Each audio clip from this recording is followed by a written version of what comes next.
Bounsweet Community Day is coming up in Pokemon Go, and in this video I will be going through all of the event details. I'll also be going through some tips including how to get as many of the new shiny as possible, and I'll go through Tsareena's meta relevance, 100% IVs and more. The event will be taking place on Sunday, May 19th between 2 PM and 5 PM local time. Bounsweet will be appearing more frequently in the wild, and the shiny rate will be increased from 1 in 512 to 1 in 25 during this time, so this is really the best chance to get the shiny family. The bonuses will be quarter hatch distance, 2 times catch candy, 2 times chance for candy XL when catching Pokemon. Lures and incense will last for 3 hours excluding daily incense. You'll get 5 snapshot photobomb encounters with Bounsweet. You'll also get 1 extra special trade for a maximum of 2 for the day, and all trades made will require 50% less Stardust. So you can evolve Bounsweet's evolution Steenie to get a Tsareena that knows the fighting type charged attack high jump kick. This new move will have 90 power in gyms and raids, and it'll have 110 power in trainer battles, and it'll have a chance to greatly reduce the user's defense. I will be going through how good Tsareena is in Pokemon Go later on in the video, so stay tuned for that. So after the event ends from 5 PM till 10 PM on the day, there will be 4-star in-person Steenie raids that upon completion will cause Bounsweet to appear around the host gym. These Bounsweet will have the same Community Day boosted shiny rate of 1 in 25. Remember, these raids are in person only. They can only be joined using the free orange raid passes and the premium green battle passes. Remote raid passes will not work. There will be event themed field research to catch Bounsweet, rewarding additional Bounsweet encounters,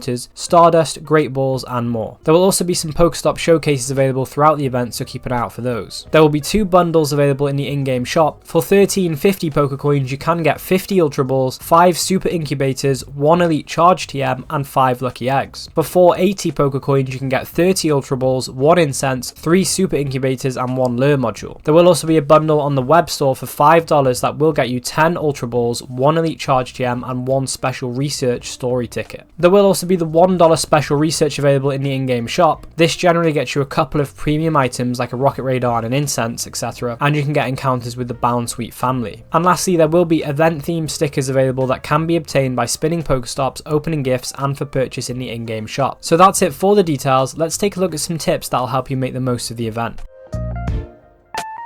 So with the Catching Wonders event being active whilst this Community Day is active, you will be able to get 10 times XP and 5 times Stardust for your first catch of the day. And you'll get 10 times XP for your first Pokestop or gym spin of the day. So if you are going to be using Lucky Eggs and Star Pieces to get extra XP and Stardust on Community Day, I would also recommend holding off on catching a Pokemon and spinning a Pokestop until the event starts, so you can get these Catching Wonders bonuses whilst you have your Lucky Eggs and Star Pieces active. If you're going to be using Lucky Eggs and Star Pieces, it could be worth using Origin Dialga's Roar of Time to pause the timers to extend the item duration. But if you aren't going to be doing that, I do recommend using Origin Palkia's Spatial Rend to increase the radius at which you can encounter Pokemon. This will help you catch more, earn more Stardust and XP, and you'll get more shinies. Using an Incense is also worth doing because not only will it last 3 hours, but it will help you keep the flow of Pokemon you encounter consistent, especially if you're walking through an area with low spawns. This means you'll keep getting consistent XP and Stardust, and you'll have more chance of getting shiny Bounsweet.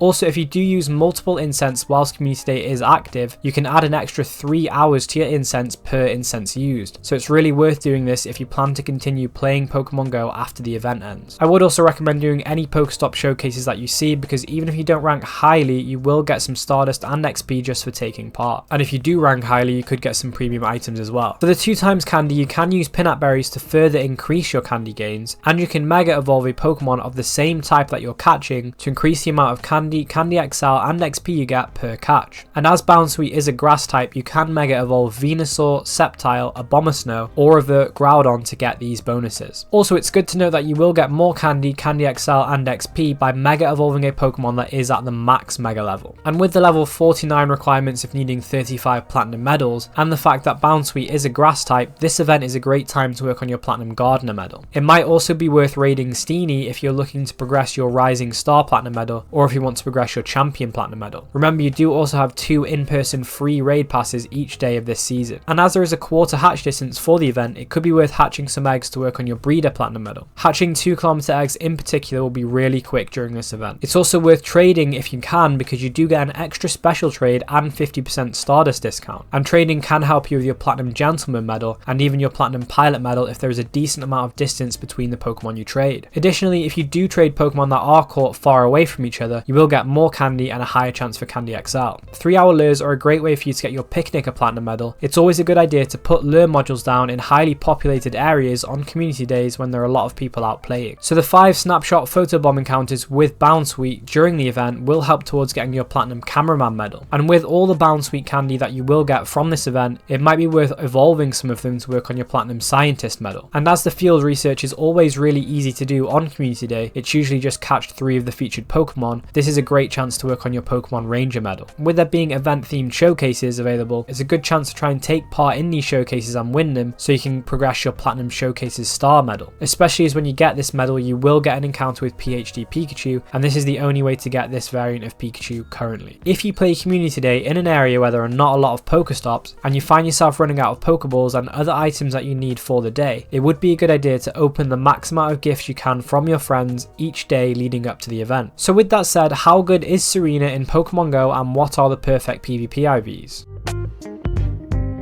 So for PvP for the capped CP leagues like the Great League and the Ultra League, you more often than not want to have a general IV spread of low attack and high defense and high HP. This is because out of the 3 stats, attack, defense and HP, attack increases the CP or the combat power of the Pokemon the most. So if you have a higher attack IV, the CP of the Pokemon will be higher, and if you have a lower attack IV, the CP of the Pokemon will be lower. With a lower CP, you will be able to power up your Pokemon more before reaching the Battle League CP cap. This means that the defense and the HP of the Pokemon will be increased higher, and they will be able to stay alive longer and land more attacks. This is the general case for Pokemon that have a max CP that is above the CP cap of the league. However, if for example you have a Pokemon that maxes out below the CP cap of the league, you would want the 15-15-15 IVs, so it could have a CP as close to the CP cap as it possibly can get. Additionally, in the Master League there is no CP cap, so 15-15-15 or 100% IVs are always the target. So Tsareena is currently ranked 500 in the Great League, 402 in the Ultra League and 180 in the Master League, so at the moment it doesn't really have any relevance in any of the main leagues. However, it will get a brand new charge attack, High Jump Kick, which will allow it to do some super effective damage to some high ranking Pokemon in Go Battle League, Pokemon like Lickitung, Registeel and Carbink for example, and whether or not Tsareena with High Jump Kick will see any play does depend on how good High Jump Kick will be when it gets released into the game. Unfortunately, Tsareena doesn't have any meta relevance as a raid attacker, but this could always change in the future with move updates. So with that said, what are the 100% IVs for Bounsweet that you can look out for on the day? So from research, 100% IV Bounsweet will have the CP value of 201. From the wild, there are many CP values that could indicate 100% IVs, but due to the fact that the max level a Pokemon can be in the wild without a weather boost is 30, this means 100% IV max level non-weather boosted Bounsweet will have the CP value of 403. And if weather boosted, the wild encounters can go up to level 35, so 100% IV max level weather boosted Bounsweet will have 437 CP in sunny weather. For the 4-star Steenie raids, the 100% IV CP values will be 432 and 541 boosted in sunny weather. If you want to know the 100% IVs for Bounsweet at other levels in the wild, they can be found on this CP chart. In the left column is the level of the Pokemon, and in the right column is the corresponding 100% IV CP values. So we do have the Master Ball returning to Pokemon Go during the Catching Wonders event, and if you want to know what some of the best targets are for this Master Ball, then you should check out this video next.